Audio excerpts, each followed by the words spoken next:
As far as voluntary work, yeah, I've been doing it here since the mid-80s. I was involved in the Public Transport Council. I was the deputy chairman, which at that time was one of the most difficult statutory boards because the people didn't like fare increases then.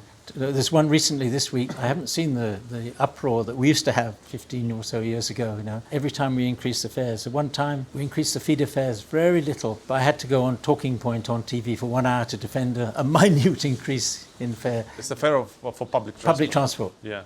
Do you remember what was it? Like, what was the increase? What was it? Was hardly anything.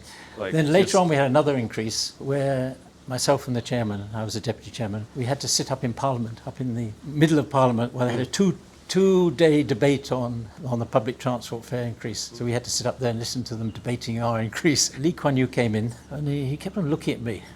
I thought, was he looking at me now? Then he said, who's that European guy up there? And the Prime Minister Gochok said, oh, it's okay, he's the deputy chairman. But what Lee Kuan Yew didn't know, he left his microphone on. So all around Parliament, the message went round. But I enjoyed my 14 years, I enjoyed it. I think it's a very challenging job. I think we did as best as we could. We had to balance the public fares so they were not too difficult for the public to bear, but also to allow the operators to make a return. It's a very difficult thing to do. Hey guys, quick one. My guest today just published a book about Sir Charles Mitchell, a governor of the Straits Settlements in the 19th century. If you want to learn more about the history of Singapore through this unique individual, check out the link down below. And now back to the video. Lee Kuan Yew mentioned that you were one of the few Caucasian faces in the public sector back then. How was it? And like, what did you feel? Did you experience any prejudices against you? I think I was one of the few, if maybe the only one, in the grassroots. I started in the Ang Mo Kio Chen San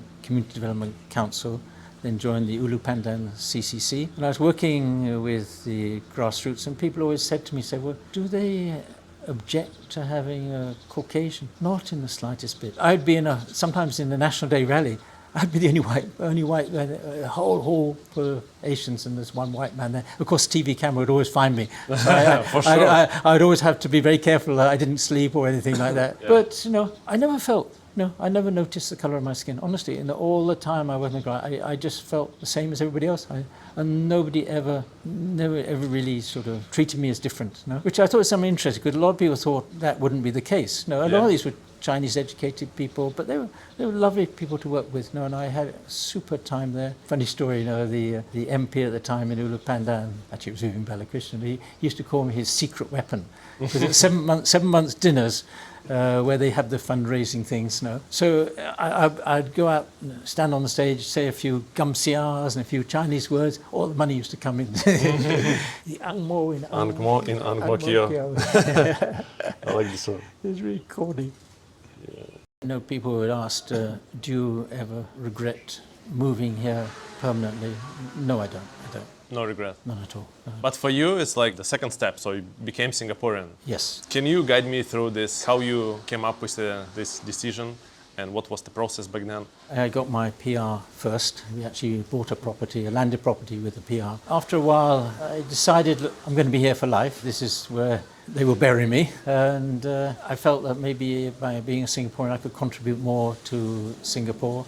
I had no real ties with my home country, although I was great for the education I got in England. I had no real ties, and when I used to go back, I used to feel like a foreigner. I never understood what they were talking about football and all kinds of funny things, which I had no clue what they were talking about. To me, it was a natural decision, but very unusual for a European in those days. Yeah, back then. It's very rare. Very few. In fact, not so many people becoming Singaporeans. We all used to do it in a central place. Now they spread it around Singapore, become a citizen. But no, people were a little bit more surprised then than they are now. Yes, I'm a Singaporean. That was after the Prime Minister. He asked me that dialogue. Of people, are you Singaporean? I said, yes. He says, are you sure you qualify? I said, yes. He says, do you eat durians? I said, yes, it's my favourite fruit. He said, okay.